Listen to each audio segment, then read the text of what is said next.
Evening folks, welcome to another Irish Whiskey Review with me, Marty McCauley. Tonight, I just noticed on camera that there's a little glass of water sitting there. Tonight, we are going to review Copeland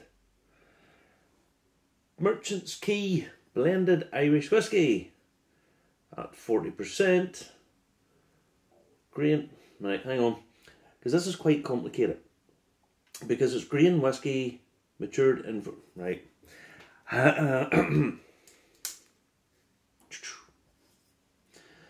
Okay, so blended Irish whiskey, natural colour, non-chill filtered, 40%. Grain whiskey in virgin oak to re-char bourbon. Double distilled malt, American bourbon barrel. Triple distilled malt, Oloroso sherry butt. Our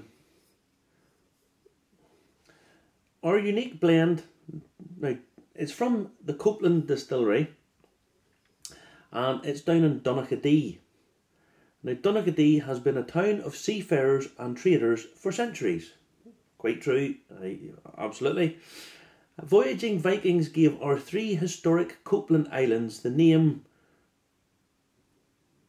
I'm not going to embarrass myself and try and pronounce that. Yeah, no, I'll not bother. It means merchant islands and used them as trading posts. The first harbour was built in 1626. The town prospered and the harbour was rebuilt and extended in 1821, with the famous lighthouse added in 1836. Our distillery is beside this historic Merchant's Quay, where ships have been launched, casks have been landed, and glasses have been raised for generations. Excellent stuff. I like Donaghadee. My uncle Stuart lived there for many, many years, and my aunt Lily still lives there. I must take a run down and see her when the whole COVID thing is over. Now,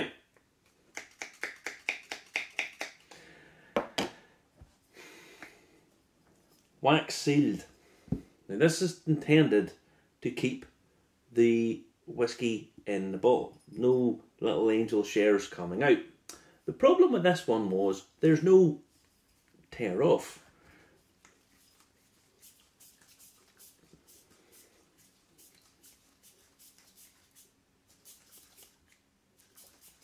And I still can't get it off. So, extreme measures. So we're going to cut round.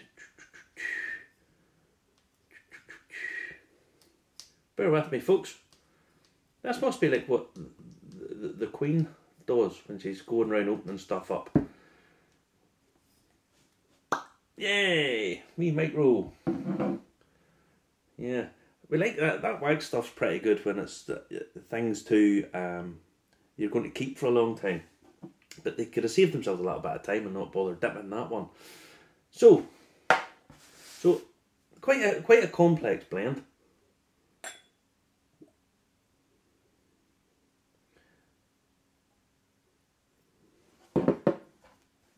And put it back on. That way we can get back into it again.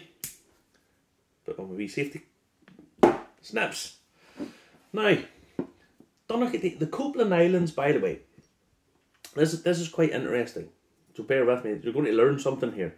The Copeland Islands are a little set of islands just off the coast of Donaghadee in County Down.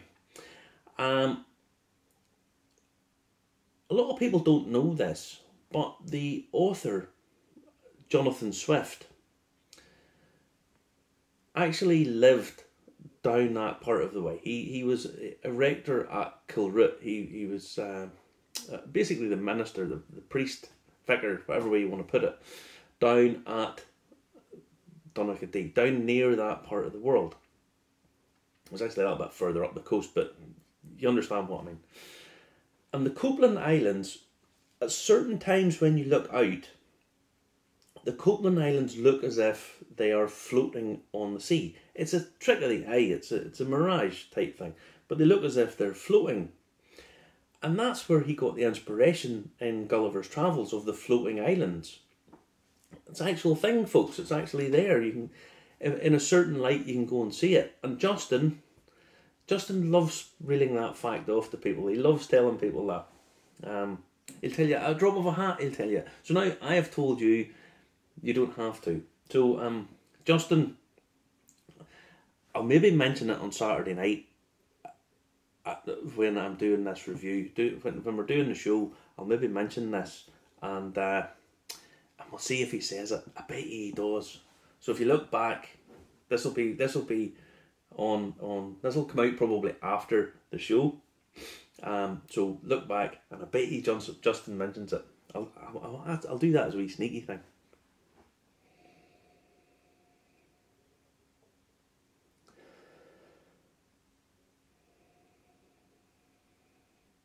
Now, first thing on the nose, really fresh, really fresh. There's really fresh fruit coming through there. Strawberries. Actually, a little bit of melon, quite fresh fruit coming through. A little bit of spice, touch of vanilla. A little bit of pastry. Yeah. And a tiny little bit of mint. Tiny little fresh bit of mint.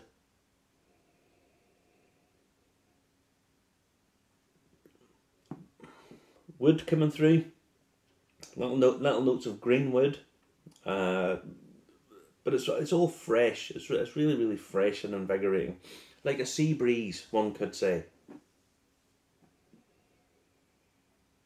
But yeah, there's definitely little touches of mint coming through there. The fresh wood.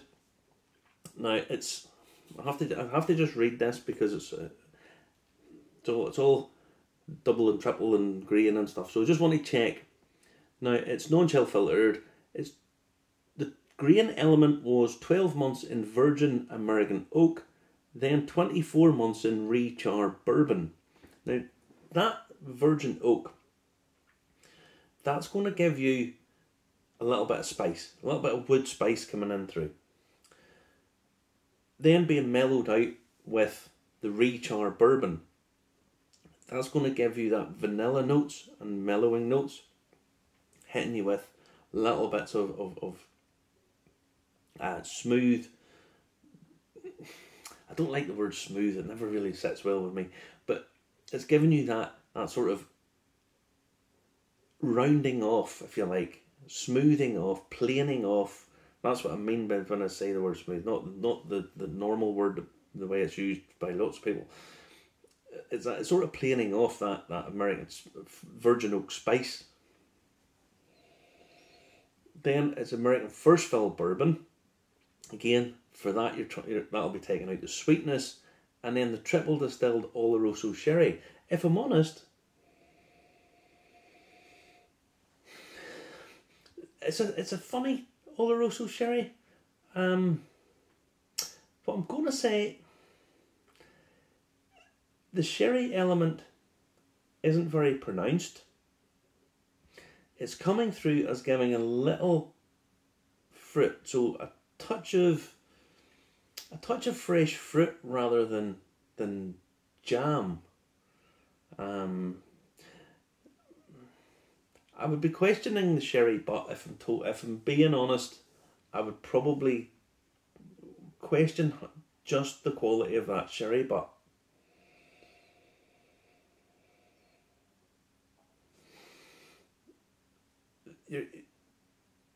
it works quite well overall because it's got that little fresh fruit.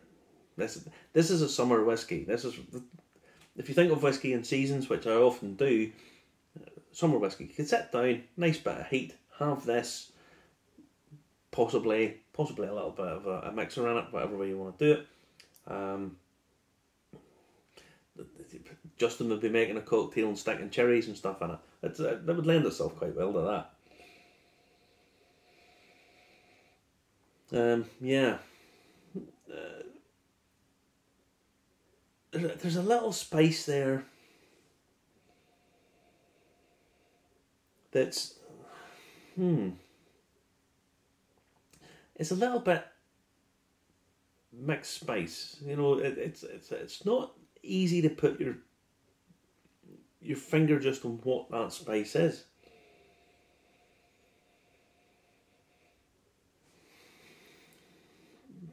Little flakes of cinnamon, little flakes of clove, little flakes of mace coming in there too. Yeah, it's kind of hard. It's just like a mixed bag of spice.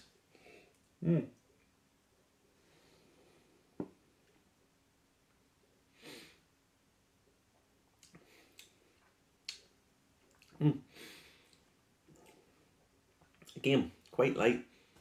Interesting notes from the finish there, actually.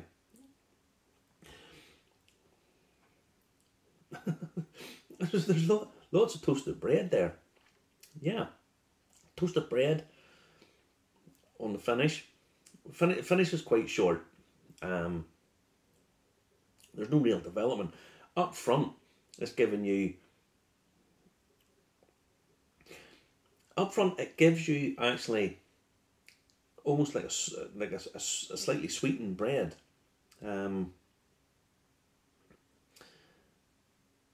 Yeah, it's kind of like a baked loaf that has elements of sweetness to it. So maybe a little bit of like choux pastry.